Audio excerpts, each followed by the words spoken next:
பேரலை நேயர்களுக்கு வணக்கம். இன்றைய நேர்காணலில் மயிலாடுதுறை துணை அமைப்பாளர் திரு சௌமியன் சர்வோதயன் அவர்கள் இருந்திருக்கிறார். அவரோடு பேசலாம். வணக்கம். சென்னை மெரினா பீச்சில் பார்த்தீங்கன்னா ஆதரவற்றவர்கள் வீடற்றவர்களுக்கு ஒரு புதிய தங்குமிடம் ஏற்படுத்தப்படும் அப்படின்னு சொல்லி முதலமைச்சர் அறிவிச்சிருந்தாரு. அது போலவே இப்போ வந்து 86 லட்சம் மதிப்பில் கட்டி முடிச்சிருக்கிறாங்க. இரவு காப்பகம் அப்படின்னு சொல்லி அதுக்கு பேர் வச்சிருக்காங்க. இன்னைக்கு வந்து திறக்கப்பட்டிருக்குது. இதனுடைய நோக்கம் என்ன, இதனுடைய அவுட்கம் என்னன்னு பார்க்குறீங்க? அங்கே பொதுவாக அங்கே மெரினா சைட்லலாம் அங்கே வியாபாரம் பண்ணுறவங்க ஒரு சில மக்கள்லாம் வந்து வீடு இல்லாமல் அவங்க நைட்டு அங்கே இது பண்ணுறது, போலீஸ் பிரச்சனை அதெல்லாம் இருக்குது இல்லையா? ஸோ அதற்காக ஒரு தீர்வு கொண்டு வருவோம். அவங்களும் வந்து இங்கே தான் வாழ்க்கையை சொல்லப்போனால் பல தலைமுறைகள்லாம் இங்கே வாழ்ந்துக்கிட்டு போய்கிட்டு ஆனால் வீடு இல்லாமல் இருக்கிறவங்கல்ல, அவங்களுக்கு வந்து ஒரு ஹேபிடேஷன் சென்டர், அதாவது அவங்களுக்கு வந்து தங்குமிடம், அவங்களுக்கு ஷெல்டர் ப்ரொவைட் பண்ணுற ஒரு விஷயமா அது பார்க்க கிட்டத்தட்ட 86 பேருக்கு அதில் கூட 2500 ஸ்கொயர் ஃபீட்டில் பேசிக் கம்யூனிட்டிஸ் எல்லாமே உள்ள ஒரு பில்டிங்காக அது இருக்குது. ஆண் பெண்கள் தனி கழிப்பறை, டைல்ஸ் போட்ட ஒரு ஃப்ளோரு, ஃபேனு, அவங்களுக்கான குடிநீர் வசதி, அலமாரிகள் எல்லாமே உட்பட்ட ஒரு ஷெல்டராக அவங்களுக்கு இருக்குது. அது மட்டும் இல்லை, இன்னொன்று என்னென்னா அங்கே இருக்கிற குழந்தைகளுக்கு வந்து பள்ளிக்கல்வியை உறுதி செய்கிறாங்க. அங்கே இருக்கிறவங்கள குழந்தைகளுக்கு அவங்க லோக்கலுக்கு அரசு பள்ளிகளில் சேர்க்கறதுக்கான எல்லா வழிவகையும் செய்கிறாங்க. அது மட்டும் இல்லாமல் அவங்களுக்கான தொழிற்கல்வி, அவங்களுக்கு ஏதாவது தொழில் முறையில் அவங்களுக்கு ஏதாவது தொழில் பயிற்சி அவங்களுக்கு தேவைப்பட்டுச்சுன்னா அதையும் கொடுக்கறதுக்கு இந்த அரசாங்கம் தயாராக இருக்குங்கிறத அந்த இடத்துல முன்மொழிஞ்சிருக்காங்க. அதையும் பல பேர் அதை அக்னாலேஜ் பண்ணதையும் நம்ம அங்கே பார்த்தோம். ரைட். இப்போது அங்கே வந்து எங்களால் இந்த மாதிரியான வீடுகளை கட்டி முடிக்க முடியாது, நாங்கள் வாழ்க்கை முழுக்க உழைச்சாலுமே இப்படிலாம் கட்டிட முடியும்னு சொன்னாங்க. ஆனால் இங்கே வந்துட்டு எங்களுக்கு கிடைச்சிருக்குது அப்படின்னு சொல்லி சொல்கிறாங்க. இப்போது என்ன கேள்வி எழுதுனா, அந்த அளவுக்கு தானே அவங்களுக்கு வந்து நம்ம முன்னேற்றிருக்க, அதுக்கான வேலையை தான் நம்ம பார்த்துருக்கணும் அப்படிங்கிற ஒரு கேள்வி இருக்குல்ல. இப்போ வந்து இது பேசிக்னு புரிஞ்சுக்கிறதா இல்லை இதோடய நின்றக்கூடாது நம்ம புரிஞ்சுக்கணுமா? இல்லை, அவர்களுக்கான பொருளாதார மேம்பாட்டுக்காக வழிவகை இந்த அரசு செய்துங்கிறதா நம்ம அதை பார்க்கணும். ஏன்னா சாதாரணமாக ஒரு அவங்களுக்கு ஷெல்டர் கட்டி அப்படியே விட்டுருலாமே, அவங்க குழந்தைகளோட பள்ளிக்கல்வியை இந்த அரசு உறுதி செய்யுது. அவர்கள் தன்னோட சொந்த காலம் நிற்கிறதுக்கான ஒரு தொழில் பயிற்சி கொடுக்கறது இந்த அரசு உறுதி செய்யுது. அவங்களுக்கான பாதுகாப்பாக இந்த அரசு உறுதி செய்யுது. 24 மணி செக்யூரிட்டி அங்கே இருக்காங்க. இதை நம்ம எதோட நீட்சியாக பார்க்குறான்னா, கலைஞர் வந்து பிச்சைக்காரர்கள் மறுவாழ்வு திட்டம்னு ஒன்று கொண்டு வந்தார். அதாவது தமிழ்நாடு முழுக்க இருக்கிற பிச்சைக்காரர்கள் எல்லாரையும் அவங்க ஒரு ஹேபிடேஷன் சென்டர் கூட்டு போயிட்டு அவர்களை சீரமைத்து அவர்களுக்கு வந்து ஒரு திறன் மேம்பாடை சொல்லி கொடுத்து இனிமேல் பிச்சை எடுக்க வேண்டாம், நீங்கள் வந்து அதன் மூலமாக உங்கள் வாழ்க்கையை நீங்கள் தொடங்குன்னு சொல்லி அவங்களுக்கு ஒரு திறன் மேம்பாடு திட்டத்தை சொல்லி கொடுத்து அவங்கள மேம்படுத்தின ஒரு திட்டம் தான் இந்த பிச்சைக்காரர்கள் மறுவாழ்வு. இது வந்து பிச்சைக்காரர்கள் இவங்க கிடையாது. இவங்க அங்கே வியாபாரம் செய்கிறாங்க, பூ விற்கிறாங்க, மணிகள் விற்கிறாங்க, அதுமாரி அங்கே விற்பனை செய்கிறவங்க அங்கே ஆதரவற்றவர்களாக தான் இருக்காங்க. இங்கே ஒரு பிச்சைக்காரர்கள் வேறு, இவங்க ஆதரவற்றவர்களாக வீடு இல்லாதவர்களாக இருக்காங்க. அவங்களுக்கான ஒரு ஷெல்டராக தான் நம்ம இதை பார்க்கணும். அது மட்டும் இல்லை, கலைஞர் வந்து இந்த பிச்சைக்காரர்கள் மறுவாழ்வு அந்த செஞ்சார்ல, அவர் வந்து அதோட பிறந்த நாள் தான் செய்கிறார். அது மட்டும் இல்லை, அவரோட ஒவ்வொரு பிறந்த நாளுக்கும் கலைஞர் வந்து ஒவ்வொரு திட்டம் செஞ்சார். 1973 வந்து கைரிக்ஷா ஒழிப்பு திட்டம், அது அவரோட பிறந்தநாள் ஜூன் 3 தான் செஞ்சார். 1972 இந்த பிச்சைக்காரர்கள் மறுவாழ்வு திட்டம், அதையும் பிறந்தநாளில் தான் செஞ்சார். 1971 குடிசை மாற்று, அதுவும் ஒரு பிறந்தநாளில் தான் செஞ்சார். அதுமாரி கண்ணொளி திட்டம், அது ஒரு பிறந்தநாளில் செஞ்சது. இலவச அந்த கண்ணொளி, அப்போல்லாம் கலைஞர் கண்ணாடிலாம் போட்டு வச்சுருவாங்க, அது வந்து ஒரு பிறந்தநாளில் செஞ்சது. அப்புறம் தொழுநோயாளிகளுக்கு வந்து மறுவாழ்வு திட்டம் ஒன்று அதாவது கொண்டு வந்தார், அவருக்கான ஹேபிடேஷன் சென்டர், அதுவும் ஒரு பிறந்தநாள். அதுமாரி அவர் ஒவ்வொரு பிறந்த நாளுக்கும் வந்து கலைஞர் வந்து ஒரு திட்டத்தை, ஒரு மக்கள் நலன் சார்ந்த ஒரு திட்டத்தை வந்து முன்னெடுப்பார். அதோட நீச்சியாக தான் இன்றைக்கி மாண்புமிகு துணை முதலமைச்சர் அவர்கள் வந்து இதை செஞ்சுருக்காரு. ஏன்னா ஒரு தொகுதியை துணை முதலமைச்சர் வந்து இழைச்சி வச்சுருக்காரு. ஏன்னா அந்த மெரினா பீச்சில் வந்து மாற்றுத்திறனாளிகள் வந்து கடல் வரைக்கும் போய் அதை பார்க்கக்கூடிய ஒரு வழிவகை செஞ்சதாக இருக்கட்டும், இந்தமாரி இப்போ வீடற்றவர்களுக்கு இது செய்கிறதா இருக்கட்டும், மழை வந்தால் அந்த காலத்தில் நைட்டு 12 மணியாக இருந்தாலும் 2 மணியாக இருந்தாலும் 3 மணியாக இருந்தாலும் அதிகாரியில் போய் அந்த தொகுதியில் நிற்கிறதா இருக்கட்டும், தன்னோட தொகுதியில் வந்து ஒரு துணை முதலமைச்சராக தாண்டி ஒரு எம்எல்ஏவாக தன் தொகுதி மக்களுக்கு வந்து செஞ்சு வச்சுருக்காரு. அடுத்த முறை இவர் இந்த தொகுதியில் நிற்கணும் தான் எல்லா மக்களும் சொல்லுவாங்க. வேறு ஏதாவது தொகுதி மாற்றினா கூட இல்லை எங்களுக்கு தான் வேணும்னு மக்கள் வந்து எங்கள் ஆர்ப்பாட்டம் பண்ணாலும் அதுக்கு ஆச்சரியப்படுறதுக்கு அது. அதுலேயும் ஒரு எதிர்கட்சிகள் சில கேள்விகள் வைக்கிறாங்க. நீங்கள் வந்து நல்லா சேஃபர் ஜோனில் சென்னையில் சேப்பக தொகுதி நீங்கள் எடுத்துகிட்டு நிற்கிறீங்க, இதுவே வெளியே வந்து நீங்கள் நிற்க வேண்டியதானே, அப்போ தானே உங்களுடைய இதெல்லாம் தெரியும் அப்படின்ற கேள்வி வைக்கிறாங்களே.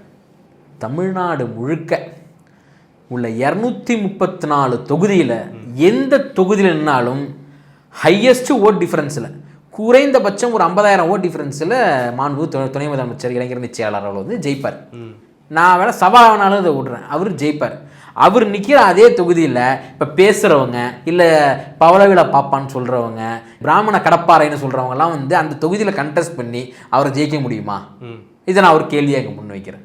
தமிழ்நாடு முழுக்க மாண்புமிகு துணை முதலமைச்சருக்கான ஒரு வரவேற்புங்கிறது ஹெவியாக எக்கச்சக்கமாக இருக்குது. இது நேராக கண்கூடா பார்த்தவங்கிற முறையில் அதை நான் சொல்கிறேன். இப்போ சென்னையில் இந்த பக்கம்னா திருநெல்வேலியில் பார்த்தீங்கன்னா பொருணை கண்காட்சி இதை திறந்து வச்சு அதில் வந்து கண்காட்சி நடந்துட்டு இருக்குது.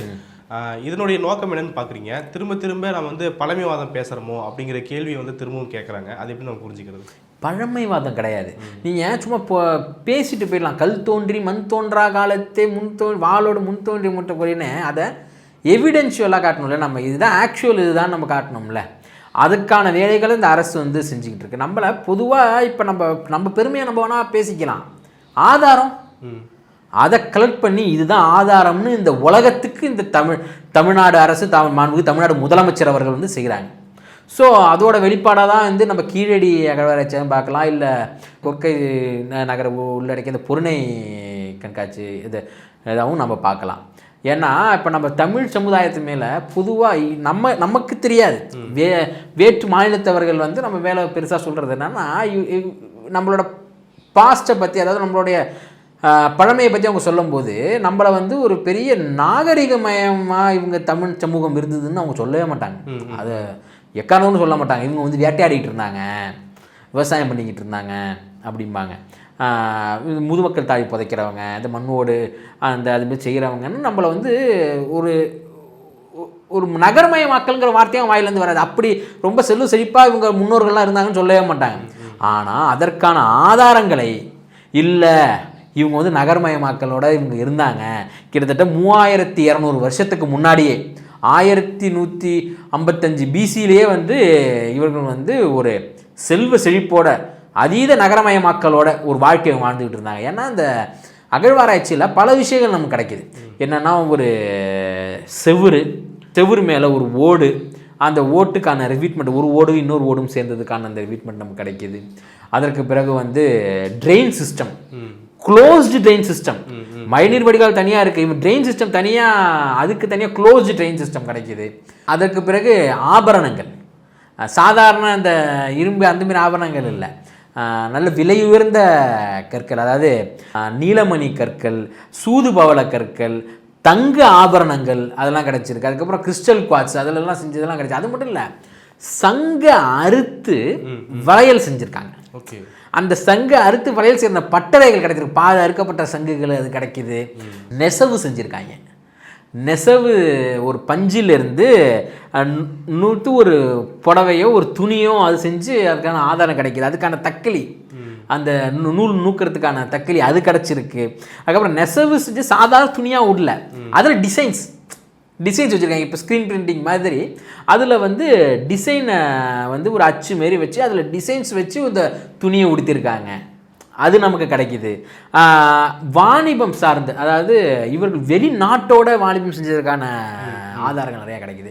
ரோம்லேருந்து இங்கே வந்து நிறையா ஜாடிகள், ரோமில் தயார் செய்யப்பட்ட ஜாடிகள் இங்கே இருக்குது. அது மதுபானம் வாங்கிறதுக்கான, அதாவது திராட்சை ரசங்கள் அது வாங்கினதுக்கான அந்த ஜாடிகள் அங்கே கிடைக்கக்கூடியது இங்கே கிடைக்கிது. ஸோ இவங்க வந்து ரொம்ப ஒரு பெரிய பெருவாழ்வு வாழ்ந்திருக்காங்க தமிழ் சமூகம். அதை மறைத்து இவர்கள் வந்து காட்டுவாசிகள் போலவும், இவர்களுமோ அன்றாட வாழ்க்கைக்காக இவங்க வேட்டையாடி தான் தன்னுடைய வாழ்க்கையை நடத்தணும், விவசாயம் பண்ணி தான் வாழ்க்கையை நடக்கணுங்கிற மாரி இவங்க பேசுகிறது இருக்குது பார்த்தீங்களா? அது வந்து ஒரு மோசமான செயல். ஏன் இவ்வளோ பேசுகிறாங்கல்ல, இதை ஏன் வெளிக்கொணர மாட்டேங்குது இந்த ஒன்றிய அரசு? பிரதமர் மோடி அவர்கள் வந்து நான் தமிழ் கற்றுக்கலன்னா வருத்தப்படுறேன், இங்கே வந்து வணக்கம் தமிழ் மக்களுங்கெல்லாம் சொல்கிறாருல, ஏன் வந்து இந்த ஒரு தமிழ் சமூகம் அறிவார்ந்த சமூகமாக, நகரமயமாக்கப்பட்ட சமூகமாக இந்த உலகத்துக்கே முன்னோடியாக வாழ்ந்திருக்கு. 3200 வருடங்களுக்கு முன்னாடி இந்த ஒரு சமூகம் வந்து வாழ்ந்திருக்கு, வெளி உலகத்தோட வணிக தொடர்பு வைத்திருக்கு. அப்படிங்கிற விஷயத்தை வந்து ஏன் இவர் வந்து எக்ஸ்போஸ் பண்ண மாட்டேங்கிறாரு உலகத்துக்கு? ஏன்னா ஒரு ஒன்றிய அரசாக வந்து செய்ய வேண்டிய கடமை இல்லையா? அதே மூடி மறைக்க பார்க்குறீங்க. நீங்கள் தமிழை வந்து இங்கே பேசுறீங்கன்னா அங்கே போய் யாரும் முறை யாரும் கேள்வி, இங்கே திருக்குறள் சொல்ல தெரியாமல் சொல்கிறீங்க, இங்கே வந்து ஆச்சு ஊச்சுன்னு கத்துறீங்க. இதை ஏன் நீங்கள் வெளிக்கொணர மாட்டேங்கிறீங்க? அதுதான் என்னோட கேள்வியாக இருக்குது. அதை வந்து இந்த தமிழ்நாடு அரசு, நீ செய்யலனாலும் பரவாயில்ல, நான் என் தமிழ் சமூகத்துக்கு நான் ஆதாரப்பூர்வமாக இதை நான் எடுத்துரைக்கிறேன்னு சொல்லி இங்கே ஒரு தமிழ் மக்களுக்கான ஒரு தலைவர் இருக்கார் பார்த்தீங்களா, அதை நான் வந்து உண்மையிலே போட்டு வரவேற்கிற ஒரு விஷயமா இங்கே பார்க்குறேன். இப்போ இவ்வளோ விஷயங்கள்லாம் சொல்கிறீங்கல்ல, இதை வந்து இப்போ கரண்ட் ஜென்ரேஷன் தெரிஞ்சுக்கிட்டு என்ன பண்ண போகிறாங்க அப்படின்னு கேட்குறாங்க. கரண்ட் ஜென்ரேஷனுக்கு தன்னோட முன்னோர்கள் இப்படிலாம் இருந்திருக்காங்க, அப்பவே ஒரு பண்பட்ட சமூகமாக அந்த தமிழ் சமூகம் இருந்திருக்கு அப்படி தெரிஞ்சுக்கிறதுக்கான ஒரு அவசியம் இருக்குது. அதை வந்து இந்த சமூகத்துக்கு கொண்டு போகிற கடமை வந்து தமிழ்நாடு முதலமைச்சர் இருக்குன்னு நினைக்கிறார். அதனால தான் இந்த ஒரு அருங்காட்சியகத்தை உருவாக்கி இப்போதைய ஜென்சி இளைஞர்களுக்கு வந்து வெறுமனே தமிழண்டா என்னாலும் அப்படிலாம் பாடிக்கிட்டு தமிழண்டான்னு சொல்கிறதுல பெருமை இல்லை, அவன் உண்மையிலேயே வந்து இப்படி தமிழர்கள் வாழ்ந்திருக்காங்கங்கிறத வந்து நீ பார்த்து உணரணும் அப்படிங்கிறதுக்கு ஒரு காட்டுற ஒரு விஷயமாக தான் இந்த பொருணை அருங்காட்சியகமாக இருக்கட்டும், இல்லை கீழடி அருங்காட்சியகமாக இருக்கட்டும், இதை வந்து எஸ்டாப்ளிஷ் பண்ணுறாரு தற்போதைய முதலமைச்சர் அவர்கள். இப்போது நீங்கள் சொல்கிறீங்களா பாஜக வந்து தடை செய்ய பார்க்கறது வந்துட்டு அவங்க வந்து எக்ஸ்போஸ் பண்ணுறதுக்கு விரும்பலை அப்படின்னு சொல்லி அமர்நாத்தை கூட வந்து டிரான்ஸ்ஃபர் பண்ணுறதை நம்மளால் பார்க்க முடியுது. இதில் அதிமுகவுடைய பங்கு என்னன்னு சொல்லி எடப்பாடி அவர்களும் பேசுகிறார். நான் தான் வந்து கீழடியை ஆரம்பித்தேன், பார்த்தா நீங்கள் வந்து கிரெடிட் எடுத்துக்கிறேன், நீங்கள் வந்து ஸ்டிக்கர் ஓட்டுறீங்கன்னு சொல்லி எடப்பாடி அவர்களும் பேசுகிறாரு. இந்த டைனமிக்ஸ் எப்படி நம்ம பார்க்கலாம்? ஸ்டிக்கர் ஓட்டுறது யாருங்கிறது வந்து நான் சொல்லி தேவையில்லை. ஏன்னா மக்கள் வந்து வெள்ளத்தில் சிக்கி தவிச்சிக்கிட்டு இருந்தப்போ அதில் ஸ்டிக்கர் ஓட்டின கும்பல் தான் இவங்க ஸ்டிக்கர் ஓட்டுறதை பற்றி பேசக்கூடாது. 2010 மாண்புமிகு தற்போது நிதியமைச்சர் வந்து அப்போது பள்ளிக்கல்வித்துறை தொல்லியல் துறை அவங்கள்ட்ட தான் இருந்துச்சு. அப்போ ஆரம்பித்து தான் இப்போ இந்த பொருணை அருங்காட்சியகம் இருக்குல்ல, இதோட தொடக்கத்தை அவங்க அப்போ 2010 ஆரம்பிச்சிட்டாங்க. ஓகே, இவர் என்னமோ இப்போ வந்து இந்த கீழடி யதார்த்தமாக இவர் என்ன கண்டுபிடிச்சார், அங்கே இருக்கிற ஒரு ஆள் தோண்டும் போது இதேமாரி படிவங்கள் கிடைக்கிது, அதை வந்து சொல்கிறாங்க, அரசுக்கிட்ட சொல்லும்போது அவங்க வந்து அதை பார்க்குறாங்க. இவர் ஆட்சியில் கண்டுபிடிக்கப்பட்டிருக்கு. அது மாதிரி இவர் அதுக்கான ஸ்டெப்ஸ் என்ன எடுத்திருக்காரு, இவர் என்ன அதில் கிளைம் எடுக்க முடியும்?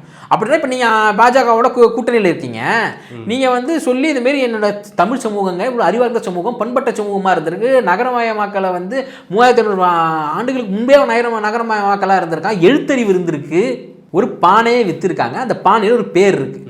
ஒன்று வித்தவன் வந்து தான் செஞ்ச பானை அப்படிங்கிறதுக்காக அந்த பேர் எழுதியிருக்கலாம், இல்லைன்னா வாங்கினவன் என்னோட பானை அப்படிங்கிறதுக்காக தான் வந்து அதில் வந்து பேரை பொறிச்சிருக்கலாம்.